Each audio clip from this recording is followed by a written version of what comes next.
Halo anak-anak semuanya, selamat pagi. Nah, kita berjumpa lagi ya di pertemuan yang berikutnya. Nah, anak-anak, hari ini kita masuk ke pembelajaran yang keenam ya. Kita masih di tema 8, subtema 1.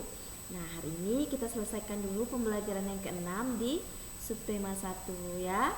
Besok kita akan masuk ke subtema 2 ya. Kita masih di tema 8 yang pembelajaran yang pertama. Nah, seperti biasa ya anak-anak, sebelum belajar kita berdoa terlebih dahulu ya. Nah, di sini Ibu sudah siapkan teks doa Bapa kami ya. Kita akan berdoa bersama-sama ya. Nah, ini mari kita angkat tanda kemenangan kita dalam nama Bapa dan Putra dan Roh Kudus. Amin. Bapa kami yang ada di surga, dimuliakanlah namamu. Datanglah kerajaanmu, jadilah kehendakmu di atas bumi seperti di dalam surga. Berilah kami rezeki pada hari ini dan ampunilah kesalahan kami, seperti kami pun mengampuni yang bersalah pada kami. Dan janganlah masukkan kami ke dalam percobaan, tetapi bebaskanlah kami dari yang jahat. Amin. Dalam nama Bapa dan Putra dan Roh Kudus. Amin. Oke anak-anak, tadi kita sudah selesai berdoa ya. Nah, sekarang kita akan belajar ya. Nah, di sini kita akan belajar tentang toleransi dalam permainan tradisional anak. Nah, tetapi sebelumnya anak-anak ya, jangan lupa tekan tombol like, kemudian subscribe ya, komen, atau kalian bisa bagikan video pembelajaran Ibu kepada teman-teman kalian atau kepada teman-teman yang lain, atau misalnya kalian bisa berbagi link ya. Nah, nanti bisa berbagi link lewat Classroom atau lewat YouTube juga bisa. Nanti anak-anak bisa share kemana saja video pembelajaran hari ini ya.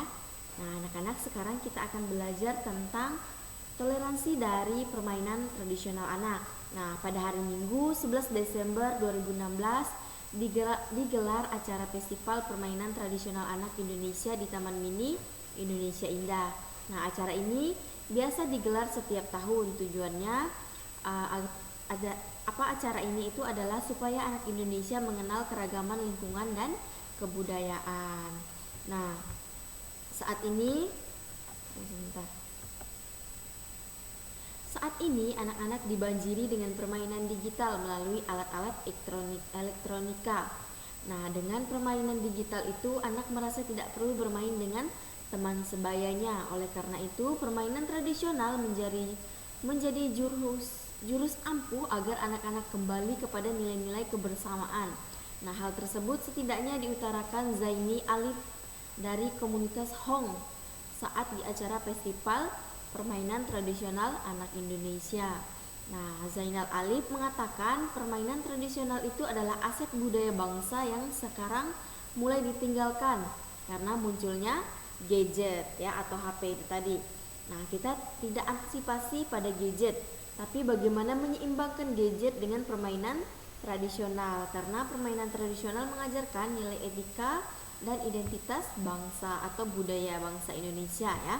Nah, banyak permainan tradisional di Indonesia yang tidak hanya menyajikan keseruan ya, tapi juga kaya akan nilai-nilai bangsa atau nilai-nilai budaya ya. Nah, misalnya di Jawa itu ada permainan dingklik, oglak-aglik. Nah, itu di Sunda ada prepet jengkol dan sebagainya. Nah, keragaman itu mengajarkan bagaimana kita toleransi atas perbedaan. Nah, jadi perbedaan bukan menjadi sesuatu yang harus diperdebatkan ya anak-anak, tetapi justru itu menjadi suatu keunggulan bagi bangsa Indonesia atau bagi kita sendiri ya. Nah, anak-anak zaman sekarang merupakan generasi emas para pemimpin bangsa di era 100 tahun Indonesia. Nah, kita mengharapkan 30 tahun lagi generasi ini adalah generasi yang dapat mengenali keragaman bangsa, bertoleransi, serta menjaga dan melestarikan kebudayaan ya. Oke, selanjutnya. Nah, di situ ya, di buku kalian bisa buka buku tema ya, di bagian ayo berdiskusi. Nah, di sini ada beberapa pertanyaan tentang bacaan yang sudah kita baca tadi ya. Nah, pertanyaan yang pertama, tulislah peristiwa pada teks belajar toleransi dari permainan tradisional anak. Nah, peristiwa pada teks tersebut adalah digelarnya acara Festival Permainan Tradisional Anak. Ya, nah itu adalah peristiwanya.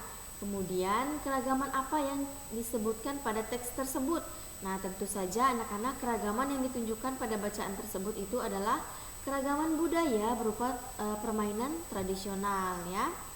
Kemudian yang selanjutnya, sikap apa yang dapat ditiru siswa dari teks tersebut ya.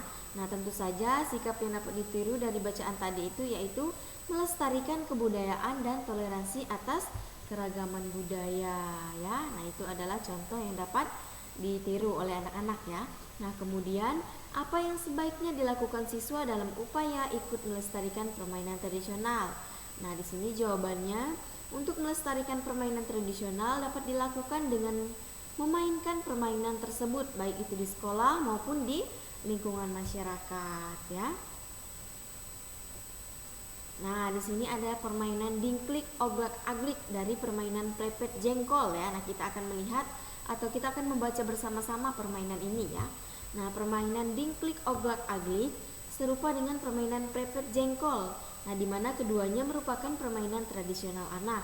Nah, permainan dingklik oblak-aglik dimainkan di Jawa Tengah dan permainan prepet jengkol itu dimainkan di Jawa Barat ya. Jadi itu di tempat yang berbeda ya. Nah, permainan ini dilakukan dalam kelompok-kelompok. Nah, seperti yang ada di gambar ini ya. Nah, setiap kelompok itu terdiri atas 3 atau 5 anak ya. Nah, di sini contohnya itu terdiri dari 3 anak ya. Nah, semua anggota berdiri melingkar, saling membelakangi dan berpegangan tangan ya. Nah, kaki tangan atau kaki kiri setiap anggota kelompok lalu saling bertautan ya atau dinaikkan ke atas. Kemudian dengan satu kaki yang menapak di lantai atau di papan ya. Nah, mereka bergerak melingkar sambil menyanyikan lagu daerah. Kelompok yang paling lama mempertahankan tautan kaki sambil bergerak akan menjadi pemenangnya. Nah, berikut adalah lagu yang dinyanyikan di Jawa Tengah ya. Nah, ini kita akan melihat lagu yang dinyanyikan di Jawa Tengah ya. Nah, ini nanti anak-anak bisa mencari lagu ini di YouTube ya. Nah, ini ada contoh nih syairnya seperti ini ya. Ibu tidak menyanyikannya ya. Nanti anak-anak bisa cari lagu ini di YouTube ya. Nah, kemudian di sini ada pertanyaan ya. Nah, nilai-nilai apakah yang terdapat pada permainan dingklik oglak-aglik dan prepet jengkol? Nah, tentu saja nilainya itu adalah nilai kebersamaan dan kekompakan antara sebuah tim ya. Karena di sini tadi seperti yang sudah dijelaskan di bacaan tadi bahwa di dalam permainan ini itu terdiri atas beberapa kelompok. Nah, di mana dalam setiap kelompok itu terdiri dari 3 sampai 5 orang ya. Nah, ini nilai-nilai yang terdapat di dalam permainan itu tadi ya. Nah, anak-anak, di sini keragaman sosial dan budaya Indonesia menjadikan bangsa Indonesia itu kaya ya. Nah, sepatutnya kita mensyukuri keragaman dan keadaan negara kita. Nah, lagu berikut merupakan ungkapan syukur kita kepada Tuhan. Nah, di sini kita akan melihat ya lagu syukur. Nah, ini adalah contoh lagu syukur. Nah, ini adalah ciptaan Bapak H. Mutahar ya. Nah, ini. Nah, temponya itu nada temponya ardente sustenuto ya. Nah, ini nadanya adalah C sama dengan La ya, atau 4/4. Nah, nih. Nah, temponya itu ardente sustenuto ya. Dari yakinku teguh hati ikhlasku penuh akan karuniamu, tanah air pusaka Indonesia merdeka. Syukur aku sembahkan kehadiratmu Tuhan. Nah, nanti anak-anak bisa mencari ya nyanyian atau lagu ini di YouTube ya. Nanti anak-anak bisa mendengarkan bagaimana nadanya, kemudian syairnya, temponya ya di YouTube nanti ya. Anak-anak bisa melihat sendiri ya. Nah, seperti ini lagunya ya. Nah, di sini ada beberapa pertanyaan tentang judul lagu syukur tadi ya. Nah, di sini pertanyaan yang pertama, apa judul lagu itu? Nah, tentu saja judul lagunya adalah judul lagunya itu tadi syukur ya. Nah, ini. Kemudian yang selanjutnya ya,